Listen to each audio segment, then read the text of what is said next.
Today, Precarious plays The Legend of Zelda Majora's Mask. Please tell me, what is the core gameplay of The Legend of Zelda Majora's Mask?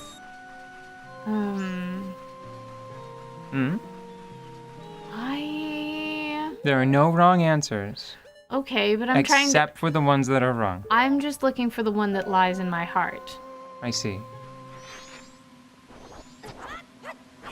It's not sword fighting. I think that it has to do with finding the correct tools for the correct situations. I think that reading context is the real important. Like that's the most core? Yes, the most core to this series is looking at the context you're in and then using what you have to make your way through whatever comes your way. I know! You know what the context is telling you right now? There's a slightly lower tree somewhere to the right. That I can't see. Yeah. Yep, there it is. Exactly. You know... So it's just context clue reading the game? It is sometimes the game. It is, well, what's the best thing in the game? Well, sometimes it's this, and sometimes it's that. It's like biology.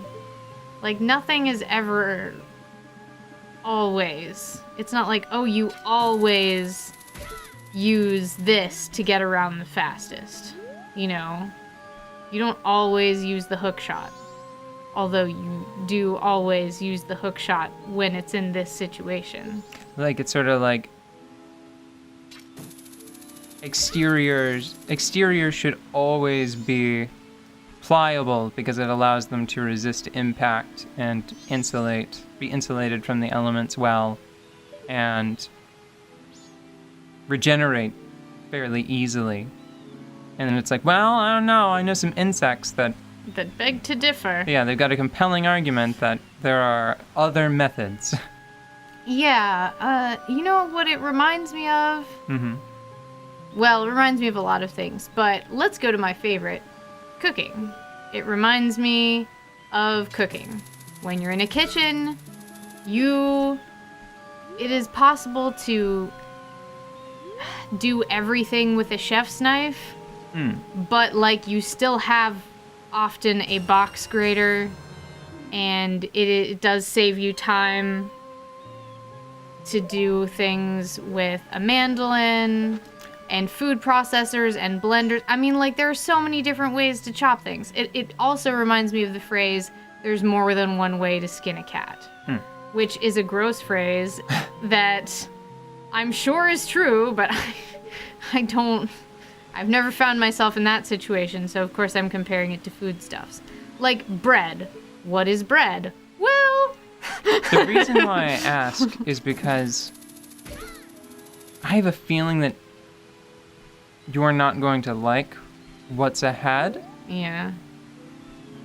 And I was tempted to say, like, it's really far outside the core mechanics of this game. But the more I think about it, I'm not sure if that's true, because it's a dexterity challenge. Mm-hmm. That's one way to view it. Well, and sometimes you do need dexterity in this world. And it's essentially a challenge to you're challenging your mobility in game. Yeah. And I mean, maneuvering, that's pretty core to the Zelda experience. Yeah. Maneuvering through a 3D environment.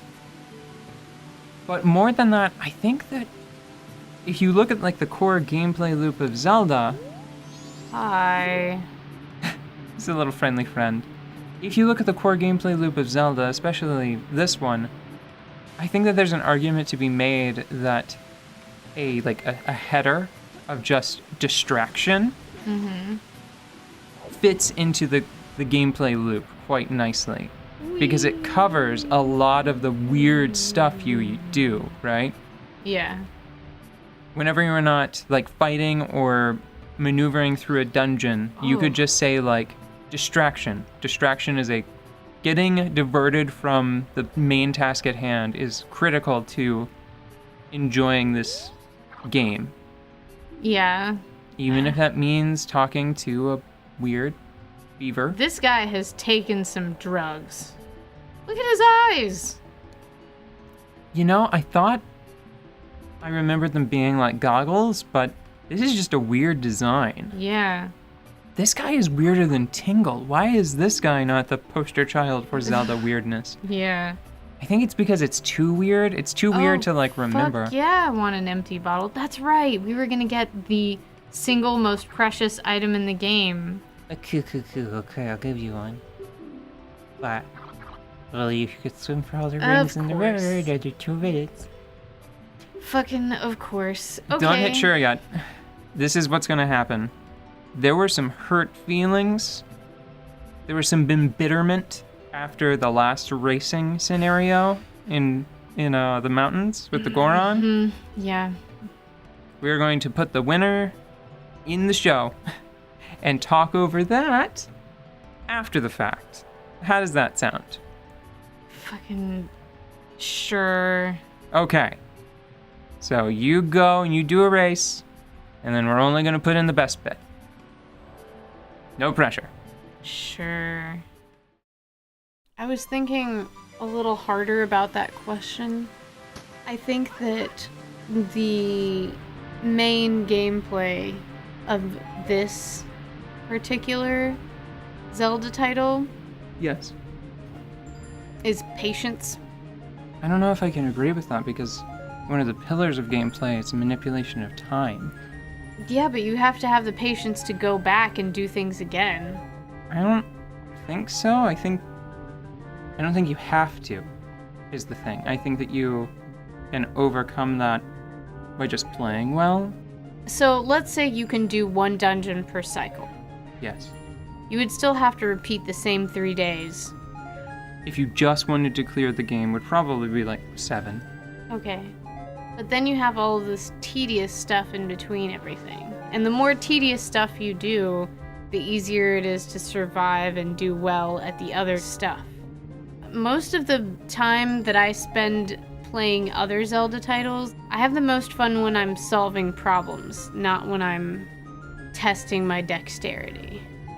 I wasn't watching you like a hawk when you were playing Ocarina of Time. Yeah. I think I'm forcing you to stick with a lot of stuff that you probably tried once and then opted out of. This is not fun. Is this completely vital? Nope. Okay. Let's move right along. But the thing is, I'm confident that it is fun if you can perform it successfully, which is why I'm so hell-bent on you sticking with all of this secondary and tertiary content. Because here's my thoughts on the Zelda series. The core gameplay loop is you maneuver through an environment. You engage in some hazardous scenario that's core to the premise. And then you are diverted from that task. And like the ratios of those 3 things, maintaining them is important. Yeah. Like Great Fairies are a quintessential Zelda element, that element of diversion and distraction. And I think that that's also a running theme where it's like you do weird stuff with weird people. Well, on the one hand, sometimes that stuff for me is like super charming. Like that puppy dog race situation.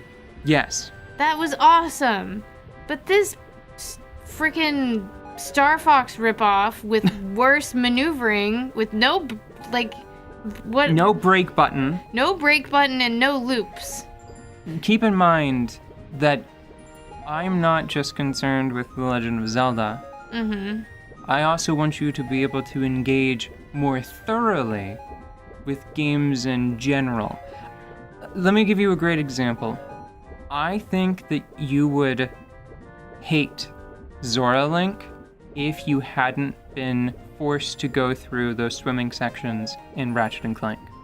I can see a direct through line where it's like the skills you picked up there contribute to your skills here, and having been forced to do that race. Maybe that's why I hate this part. Having been forced to do that race against the beavers, the next time you have to make some minute movements going down a corridor, it won't be so bad. And maybe this one needs to die. Maybe this needs to be sacrificed on the skill altar.